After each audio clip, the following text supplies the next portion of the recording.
All right, we should be live. Perfect. So, hello, everybody. I'm Lynn from Masami and the Power Beauty Club, and I'm back with Dr. Ebru. And we're covering some topics that we just thought were really relevant and interesting to anyone who's. All right, we should be live. Perfect. So, hello, everybody. I'm Lynn. There we go. Sorry. Rookie move, rookie move. Forgot to mute it. Okay, so we wanted to just talk about topics that anyone who's in beauty, following beauty, you might be wondering some of these same things. And the topic we wanted to talk about is dupe culture, which has gotten a lot of noise, news, press, lawsuits over the last year. And it just seems like it's not going away. And let's see what Dr. Ebru thinks about this whole phenomenon. We had dupes before, Yeah, and there was a publication journalist, I think, from UK who compared La Mer, the famous La Mer cream, to the Nivea cream, and basically they're the same, nearly, yeah. except on that famous uh wavelength treated algae extract. Don't get me even started. We'll do another one on that one later. But except in that. So the dupe culture was around, since 80s and 90s. However, it was kept hush hush. People were like, and most of the influencers were saying, oh, this is, I think, the dupe of this, and then Elf came out and it was creating all this very similar looking products. And then in the fashion world, we also saw it with Zara, Yeah, copying bigger brands and stuff. So the dupe culture has been around. However, now, these days, have been very blatantly open. I mean, we talked about transparency, but sometimes too much transparency is too much, right? So, um, one of the things that's going on is Sol de Janeiro and suing MacCo Beauty. I think that's going on right now. So MacCo Beauty is coming up with several products that resembles the very best-selling products of very famous bands. I think one of them is also Charlotte Tilbury. And at one point, one of the famous markets, I don't remember which one it was, if it was Little or the other one, came up with a similar product like Charlotte Tilbury, and she sued them and she won. However, in this case, Sol de Janeiro versus MacCo Beauty,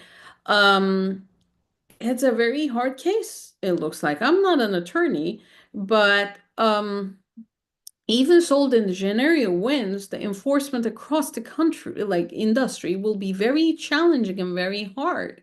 So that makes you think, is this a better thing? And how much is it really a dupe?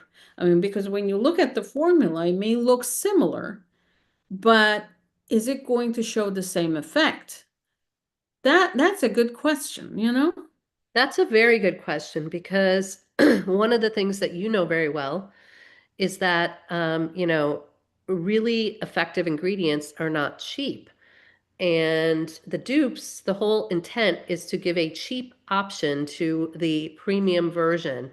Now, there is a healthy margin built into the premium versions. However, having said that, as founders, you and I, of premium brands, we can say that a lot of our costs go into the formulas.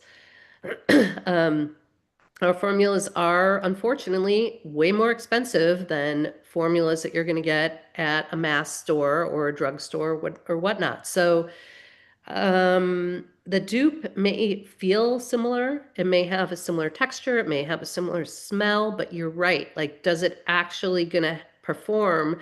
And I think it depends on what the dupe is doing. Like, is it duping a product that has some kind of clear benefit that is a visible, noticeable difference? Or is it more of a sensorial feel-good product or a makeup brand where, okay, the lipstick looks basically the same on me, it's fine. You know what I mean? So I think there's different levels of, I think though, from a brand perspective, I would be super irritated if somebody, you know, tried to rip off my brand. Now, we're so small that have at it, you know?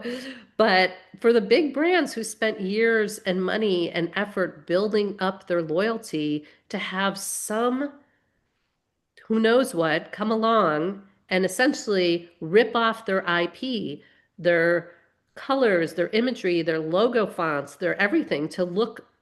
That I think is the difference between the older dupes, which didn't try to look identical. The new dupes, I feel like, look so similar that if you're not a very savvy consumer, and I shouldn't even say it that way, the reality is we all have attention spans of goldfish. So even a savvy consumer can get duped.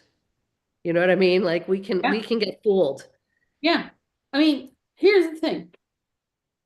Let's say X company is duping a big company's bestseller skincare product. Okay. Yeah. And let's say that skincare product is $500. Okay. So first of all, why is that 500? Is there science in it? Is there really unique ingredients in it? Because, and if they are using it at the concentration that's supposed to be used, like say 3% to 5%, most of the peptides are, that makes it more expensive, right? So there is the cost there. However, a brand comes in and copies it and sells that product for $20, it makes me think for that company, the duping company, to sell a $500, let's say, anti-aging cream at $20, either they need to buy the main active ingredient in huge bulk so they Yeah. can get a discount, or they don't put at the concentration that's supposed to work, and they're just gonna sprinkle it, like salt this formula, and you have it. Or how do you know they really have it in there, right? I mean, Or they the can list quality it. of it, right? There's very different Exactly. qualities of ingredients. So I understand it's an instant gratification saying, okay, I can't buy Charlotte Tilbury foundation, but I found a similar and I'm buying that. But that's instant gratification. I understand that. However, you're not doing yourself a service, you're doing yourself a disservice by buying a questionable product where you don't know who made this, how did they do it, does it really have the stuff, is it really performing like that? So it makes you question.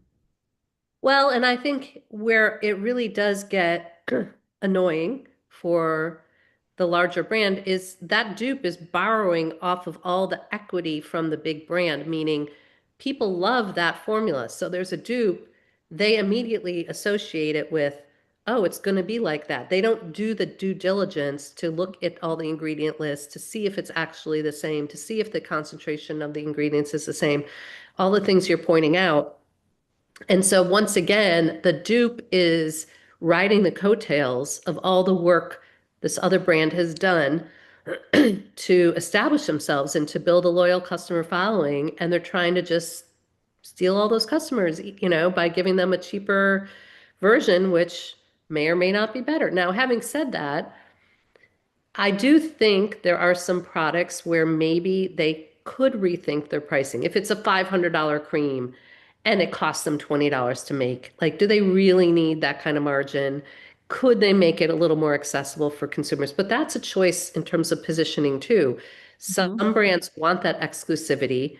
They want to have a high touch luxe positioning, and price is one of the easiest cues for consumers to get that. So it's a tricky one, but I will be curious to see what happens with the lawsuit. I do not want the dupes to win because then we're all at risk, you Well, know? that's the bad thing about it. I think Macco Beauty is getting into Target. That's I saw it on the side of my eye. Yeah, So I think you're right. I mean, I understand the consumer side of things, the consumer wants it.